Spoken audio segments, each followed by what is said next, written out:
My name is Warwick Thornton. I have a film here called New Boy.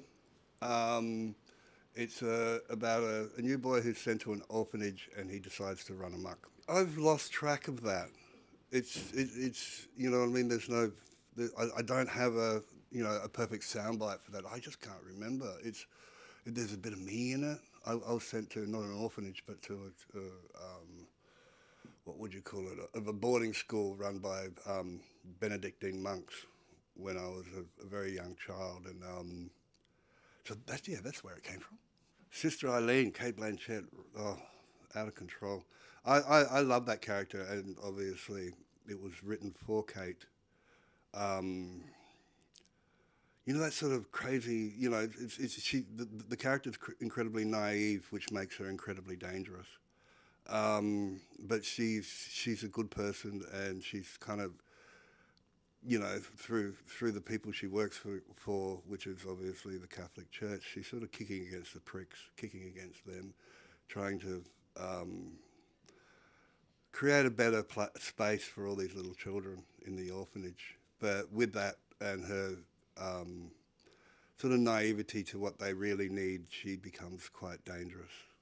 The mindset of the Australian government in the 1940s to do with Indigenous children. Well, we had the half-caste children, which was for the Australian government and for Australians in general, was an embarrassment. So what they did was they would round them up and take them off their mothers and put them into homes and teach them to be domestic servants, and then send them off to families to be servants, and to kind of hide this idea that there was breeding between Indigenous people and the greater, wider community. So it's a pretty horrific place, and they thought that they could breed, because they had this concept that Indigenous people in Australia will die out as a race, and all the half-caste children, they will sort of breed the blackness out of them.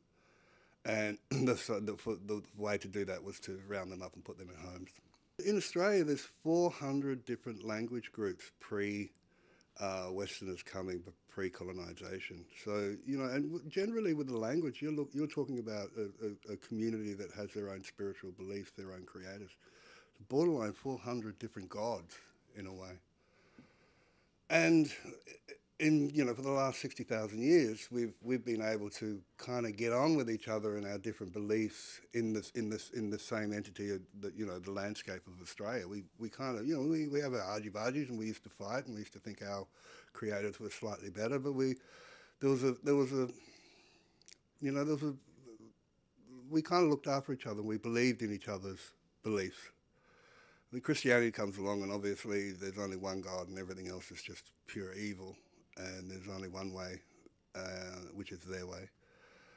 So we accepted Christianity really, really quickly, because we had lots of gods and lots of creators, and it was kind of, it's just another one. Okay, cool. Jesus, yeah, no worries, he can fit in. You know what I mean? But Christianity didn't think that way about our stuff, so they got rid of, they tried to eradicate and extinguish all our languages and all our dances and all our beliefs, all our creators, everything. They just tried to get rid of all and say, well, you have to become Christians, or you are the devil, and we can't help you, and all that sort of stuff. So it was a pretty difficult time for us.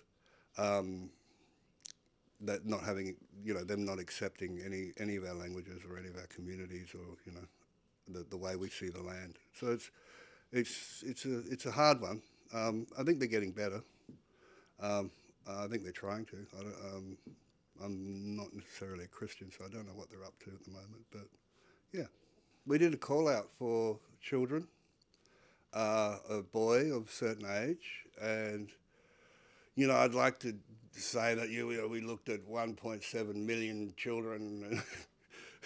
No, we did a call out, and he was the second kid I've seen on a little video. It was just a little video shot by someone in an Aboriginal community that he comes from, Kirikura, which is like about 700 kilometres in the desert, in the middle of nowhere. And I went, that's him.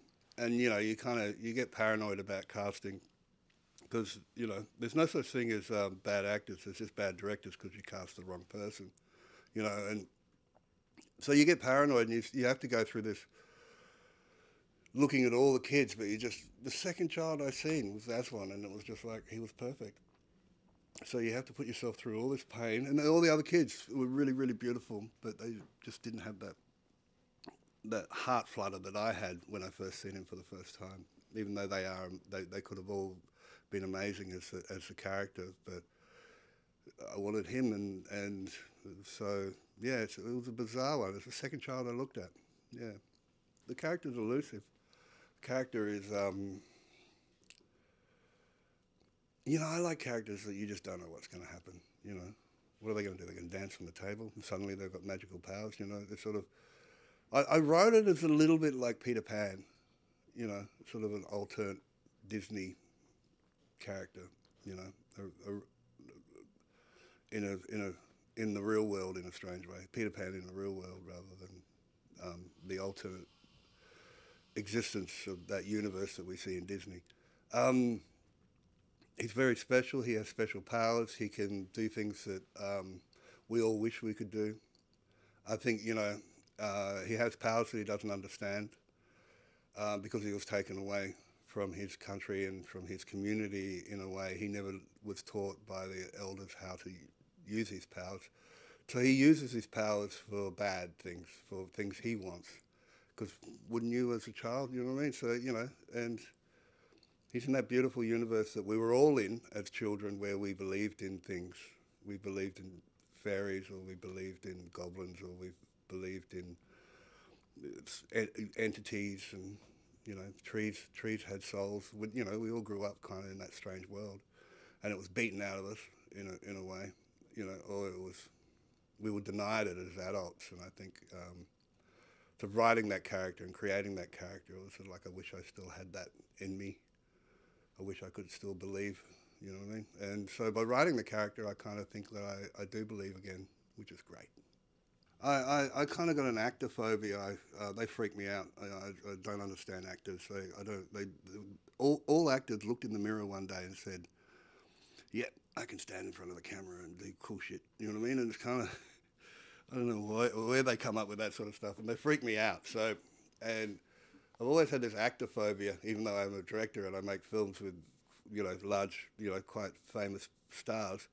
They still freak me out, and you know, and Kate scares the hell out of me, and Aswan scares the hell out of me, and it's the doctor says I'm getting better. I think is what I'm trying to say. Yeah, that was a highlight. Working with Kate, working with Aswan, you know, someone who's never been on a film before, and someone who's done 1,000 films and won a whole lot of Oscars and that sort of stuff. You know, having those two in the same room and seeing those two go toe to toe acting is so beautiful.